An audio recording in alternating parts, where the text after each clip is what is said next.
Isang pinagpalang araw sa inyong lahat. Tayo po ay magninilay sa salita ng Diyos, ang pinagmumulan ng awa at tawa ng ating buhay, ang salitawa. Narinig po natin sa ating ebanghelyo ngayon ang nakakamanghang pagtatagpo ng ating Panginoong Hesukristo at ng isang Romanong kapitan.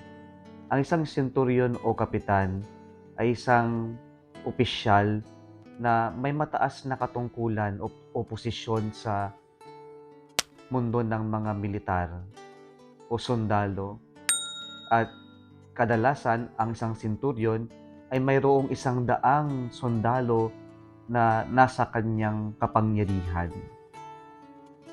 Kung titingnan natin itong senturyon o kapitan sa ating ebanghelyo ngayon, ay mataas at maganda yung kanyang standing sa kanilang lipunan, sapagkat marami ang humahanga sa kanya at siya ay nagkakawang gawa sa mga Hudyo sa kabila na siya ay isang Romano. Kaya marami ang may gusto sa kanya. At nakakamangha din na itong isang opisyal ay may malaking pagmamalasakit sa kanyang mga nasasakupan. Ang kanyang isang sundalo, ang kanyang isang alipin ay mayroong karamdaman o malubhang sakit. At narinig niya ang tungkol kay Jesus. At imbis na siya yung lumapit, gamitin ang kanyang posisyon, ng kanyang kapangyarihan, itong kapitan na to ay nakisuyo sa mga elders upang ilapit ang kanyang kagustuhan sa ating Panginoong Hesukristo. Tunay nga nakakamangha itong kapitan na ito. At ang Panginoong Hesukristo ay agad na tinupad ang kahilingan ng senturyon na ito, na siya ay pumunta upang pagalingin ang kanyang alipin. At dito po, nang palapit na si Jesus, ang senturyon, ang kapitan, ay nagpadala muli ng kanyang kasama at sinabi ang mga salitang, "Sir, do not trouble yourself, for I am not worthy to welcome you under my roof." Napakagandang pagtatagpo.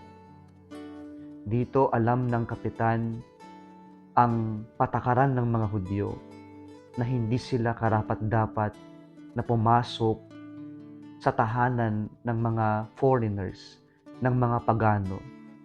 Kaya po nais ng senturyon na to na protektahan din ng ating Panginoong Hesukristo. Subalit may mas malalim na pinapakita dito ang senturyon na ito. Unang-una sa lahat, pinapakita ng senturyon na ito ang kanyang unworthiness. At dito, ipinapakita sa atin ang kahalagahan ng pagpapakumbaba. That we are all unworthy in front of the Lord. And so, we must be humble that wala naman tayong may pagmamalaki sa Diyos.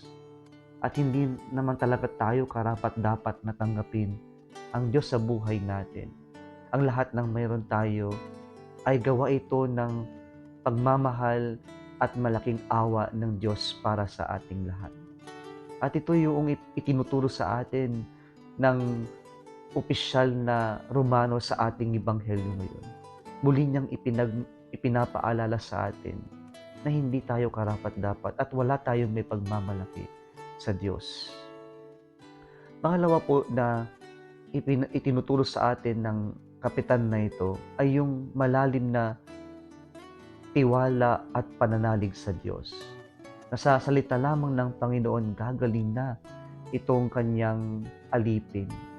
At sana sa ating paglapit sa Diyos, ito yung ating maging weapon, yung ating daladala, na magkaroon din tayo ng malalim na pagtitiwala at pananalig sa ating Panginoon. Mga kapatid, sana sa ating paglapit sa Panginoon, dalhin natin ang pagpapakumbaba at dalhin natin yung malalim na pagtitiwala at pananalig sa Diyos. Muli isang pinagpalang araw sa inyong lahat.